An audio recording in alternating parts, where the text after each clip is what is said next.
Hello friends, स्वागत है आपका हमारे यूट्यूब चैनल दिवा स्टडी 2.0 में। मैं देवेंद्र। हम आज इस वीडियो में संविधान के टॉप 35 क्वेश्चनों की चर्चा करेंगे। आप किसी भी कम्पिटिटिव एग्जाम की तैयारी कर रहे हो तो आपके लिए वीडियो इंपॉर्टेंट रहेगा, तो एंड तक देखते रहना है। आज हमारा टेस्ट नंबर 8 है। टेस्ट नंबर 7 तक नहीं देखा तो आप चैनल पेज की प्लेलिस्ट में जाकर देख सकते हैं। डिस्क्रिप्शन में लिंक दिया है प्लेलिस्ट का, वहाँ पर जाकर भी देख सकते हैं। व्हाट्सएप चैनल का भी लिंक दिया है, फेसबुक पेज का भी लिंक दिया है। ज्वाइन करना चाहते हो तो ज्वाइन कर सकते हो। ठीक है, तो स्टार्ट करते हैं। सारे क्वेश्चन इंपॉर्टेंट और सिलेक्टेड है जो एग्जाम में बार बार पूछे जाते हैं। तो पहला क्वेश्चन है, निम्नलिखित में से कौन लोकसभा का नेतृत्व करता है? निम्नलिखित में से कौन लोकसभा का नेतृत्व करता है? साथियों, इसमें आपका राइट हो जाएगा प्रधानमंत्री। लोकसभा का नेतृत्व कौन करता है? प्रधानमंत्री करता है। हमेशा की तरह लास्ट में मैंने क्वेश्चन पूछा, उसका आंसर आपको कमेंट में देना है और 35 में से आपके कितने क्वेश्चन राइट हो रहे हैं ये आपको लास्ट में कमेंट में लिखना है। ठीक है, अगला क्वेश्चन है, संघीय मंत्रिपरिषद का अध्यक्ष कौन होता है? संघीय मंत्रिपरिषद का अध्यक्ष कौन होता है? तो साथ में आप आंसर दे सकते हैं। इसमें राइट हो जाएगा, संघीय मंत्रिपरिषद का अध्यक्ष कौन होता है? प्रधानमंत्री होता है। तो आपका डी ऑप्शन इसमें राइट हो जाएगा। ठीक है, अगला आपका क्वेश्चन हो जाएगा, प्रधानमंत्री को उसके पद की गोपनीयता की शपथ कौन दिलवाता है? प्रधानमंत्री के उसके पद की गोपनीयता की शपथ कौन दिलवाता है? तो इसमें कौन सा राइट हो जाएगा? इसमें आपका राइट हो जाएगा साथियों, राष्ट्रपति। कौन दिलवाता है? राष्ट्रपति दिलवाता है। ठीक है, अगला क्वेश्चन है, लोकसभा का प्रथम उपाध्यक्ष कौन थे? लोकसभा का प्रथम उपाध्यक्ष कौन थे? इसमें आपका राइट हो जाएगा अनंत सेनम अयंगार। लोकसभा के प्रथम उपाध्यक्ष कौन थे? अनंत सेनम अयंगार थे। इंपॉर्टेंट क्वेश्चन है, याद कर लेना। बी ऑप्शन राइट हो जाएगा। अगला क्वेश्चन है, प्रथम स्पीकर जिसके खिलाफ लोकसभा में अविश्वास प्रस्ताव लाया गया था। ऐसे कौन से प्रथम लोकसभा अध्यक्ष थे जिनके खिलाफ लोकसभा में अविश्वास प्रस्ताव लाया गया था? तो आपका राइट हो जाएगा साथियों इसमें के.एस. हेगड़े। इनके खिलाफ लोकसभा में प्रथम बार अविश्वास प्रस्ताव लाया गया था। तो बी ऑप्शन राइट हो जाएगा इसमें। संसद के दोनों सदनों में संयुक्त अधिवेशन कौन बुलाता है? संसद के दोनों सदनों में, राज्यसभा और लोकसभा, राज्यसभा और लोकसभा, ये दो सदन होते हैं। दोनों सदनों की संयुक्त अधिवेशन होता है, उसको कौन बुलाता है? दोनों सदनों के संयुक्त अधिवेशन को कौन बुलाता है? तो राइट हो जाएगा इसमें आपका राष्ट्रपति बुलाता है। कौन बुलाता है? राष्ट्रपति बुलाता है।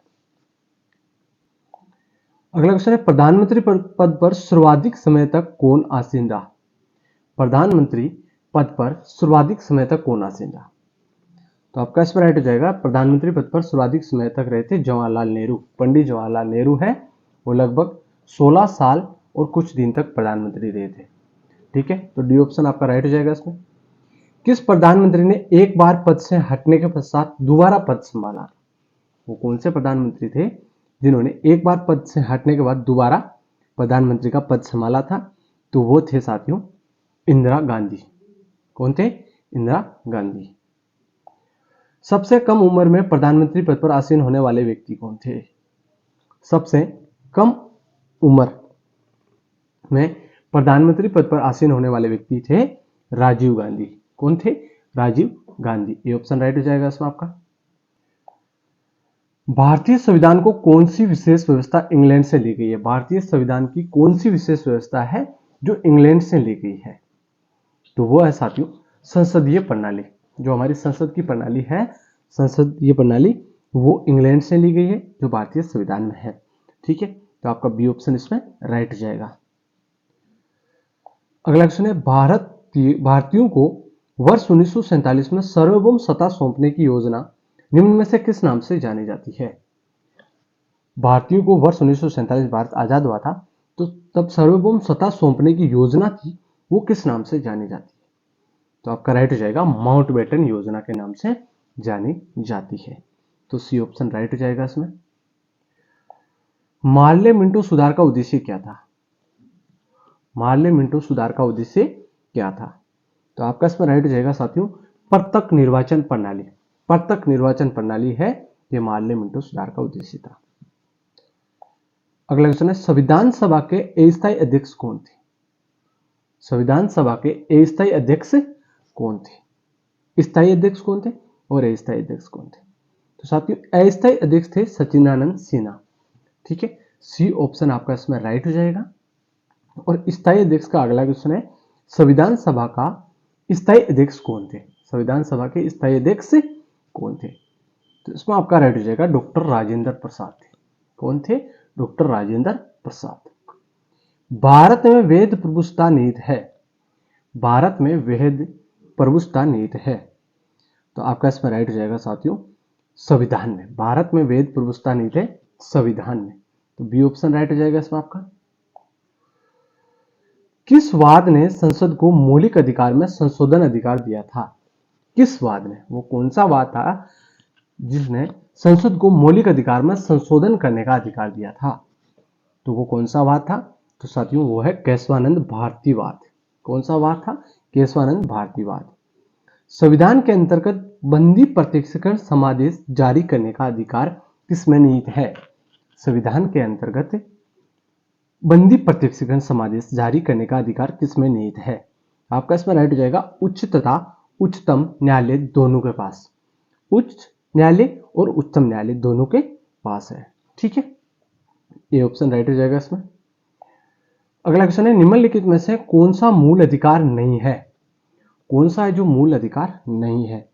तो साथियों स्वतंत्रता अधिकार मूल अधिकार है, समता का अधिकार भी है, लेकिन संपत्ति का अधिकार है ये मूल अधिकार नहीं है। कब से नहीं है? 1978 के बाद। 1978 से पहले हमारे मूल अधिकार 7 थे, लेकिन वर्तमान में 6 मूल अधिकार है। ठीक है, जो संपत्ति का अधिकार है ये 1978 में हटाकर इसको विधि अधिकार बना दिया गया था, कानूनी अधिकार बना दिया गया था। तो यहाँ पर आप डिटेल भी देख सकते हैं। संविधान में संपत्ति का अधिकार अनुच्छेद 31 में शामिल था। हालांकि इसे 44वां संविधान संशोधन 1978 के द्वारा मौलिक अधिकारों की सूची से हटा दिया गया था और इसे संविधान के भाग 12 में अनुच्छेद 301 के तहत कानूनी अधिकार बना दिया गया। तो ये इंपॉर्टेंट है, स्क्रीनशॉट लेकर याद कर लेना है। और मूल अधिकारों का वीडियो देखना है तो आप चैनल पेज की प्लेलिस्ट में टॉपिक वाइज आपको संविधान के सारे टॉपिकों की अलग अलग वहां पर वीडियो मिल जाएगी, वो आप देख सकते हैं। ठीक है, तो इसमें बी ऑप्शन राइट हो जाएगा। अगला क्वेश्चन है आपका भारत में भारतीय संविधान के किस अनुच्छेद में राज्य के नीति निर्देशक तत्वों का उल्लेख है? नीति निर्देशक तत्वों का उल्लेख है किस अनुच्छेदों में है?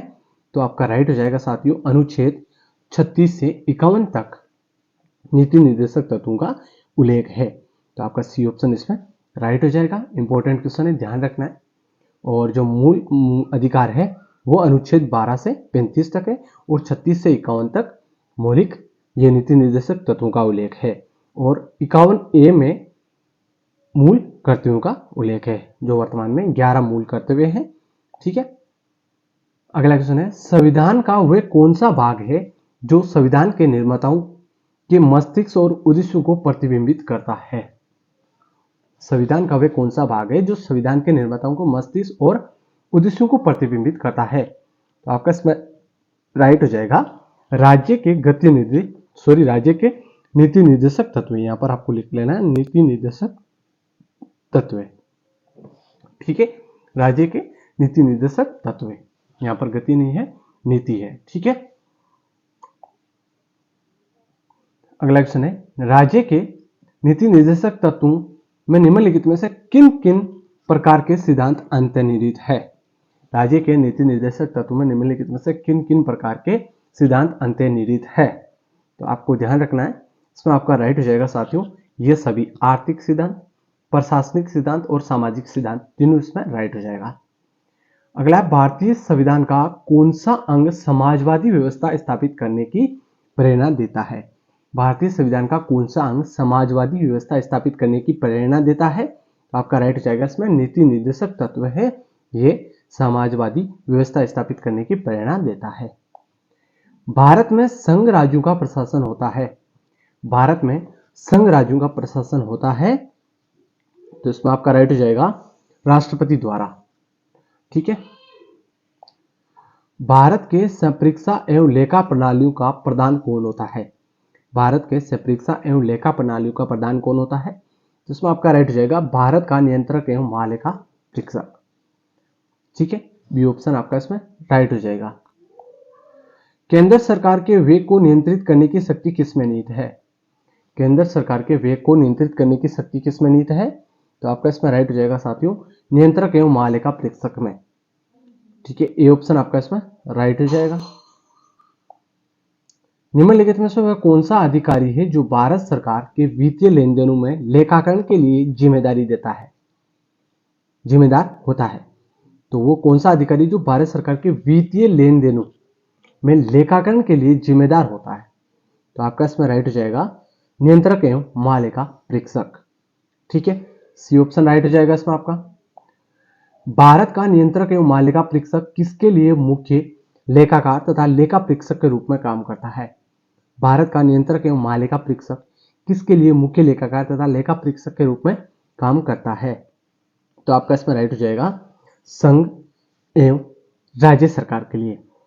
केंद्र तथा संघ, केंद्र या संघ तथा राज्य सरकार के लिए। तो आपका इसमें बी ऑप्शन राइट हो जाएगा। भारत के केंद्रीय स्तर पर लेखांकन तथा लेखा परीक्षण किसके अधिकार क्षेत्र में आता है? भारत के केंद्रीय स्तर पर लेखांकन तथा लेखा परीक्षण किसके अधिकार क्षेत्र में आता है? आपका राइट हो जाएगा नियंत्रक एवं महालेखा परीक्षक के अधिकार क्षेत्र में आता है। अगला क्वेश्चन है भारत के नियंत्रक एवं महालेखा परीक्षक की नियुक्ति अवधि कितनी होती है? नियंत्रक एवं महालेखा परीक्षक की नियुक्ति की अवधि कितनी होती है? या तो 6 वर्ष या 65 वर्ष की आयु तक, जो भी पहले पूर्ण हो। तो आपको ध्यान रखना है, सी ऑप्शन आपका इसमें राइट हो जाएगा। भारत के नियंत्रक एवं महालेखा परीक्षक की नियुक्ति संविधान के किस अनुच्छेद के तहत की जाती है? तो वो अनुच्छेद कौन सा है? तो वो अनुच्छेद है 148 अनुच्छेद। ठीक है, अनुच्छेद 148। तो आपका इसमें सी ऑप्शन राइट हो जाएगा। किस सेवानिवृत्त नियंत्रक एवं महालेखा परीक्षक को वित्त आयोग का अध्यक्ष बनाया गया था? वित्त आयोग का अध्यक्ष बनाया था, तो वो थे साथियों ए.के. चंदा। कौन थे? ए.के. चंदा थे। भारत का नियंत्रक एवं महालेखा परीक्षक अपना प्रतिवेदन देता है। जो नियंत्रक एवं महालेखा परीक्षक है वो अपना प्रतिवेदन किसको देता है? तो आपका राइट हो जाएगा राष्ट्रपति को देता है। किसको देता है? राष्ट्रपति को देता है। भारत के नियंत्रक एवं महालेखा परीक्षक द्वारा प्रस्तुत प्रतिवेदन के आधार पर कौन समिति कार्य करती है? कौन सी समिति कार्य करती है? तो वो समिति है लोक लेखा समिति। सी ऑप्शन राइट हो जाएगा। लोकसभा अध्यक्ष किस समिति का पदेन अध्यक्ष होता है? जो लोकसभा का स्पीकर होता है, लोकसभा का अध्यक्ष होता है, वो किस समिति का पदेन अध्यक्ष होता है? तो ध्यान रखना आपको, राइट हो जाएगा इसमें नियम समिति का। लोकसभा अध्यक्ष है वो किस समिति का पदेन अध्यक्ष होता है? नियम समिति का पदेन अध्यक्ष होता है। सार्वजनिक लोक लेखा समिति में राज्यसभा के कितने सदस्य होते हैं? सार्वजनिक लोक लेखा समिति में राज्यसभा के कितने सदस्य होते हैं? तो ध्यान रखना 7 सदस्य होते हैं साथियों। ठीक है, इसका आंसर आपको कमेंट में देना है। अगला क्वेश्चन है भारतीय संविधान के किस भाग में संघीय न्यायपालिका का उल्लेख है? भारतीय संविधान के किस भाग में संघीय न्यायपालिका का उल्लेख है? तो इसका आंसर आपको कमेंट में देना है। और आपके कितने क्वेश्चन राइट हो रहे हैं ये आपको बताना है 35 में से, और इसका आंसर आपको कमेंट में लिख देना है साथियों। तो साथियों वीडियो कैसा लगा लाइक शेयर सब्सक्राइब करें। धन्यवाद। जय हिंद।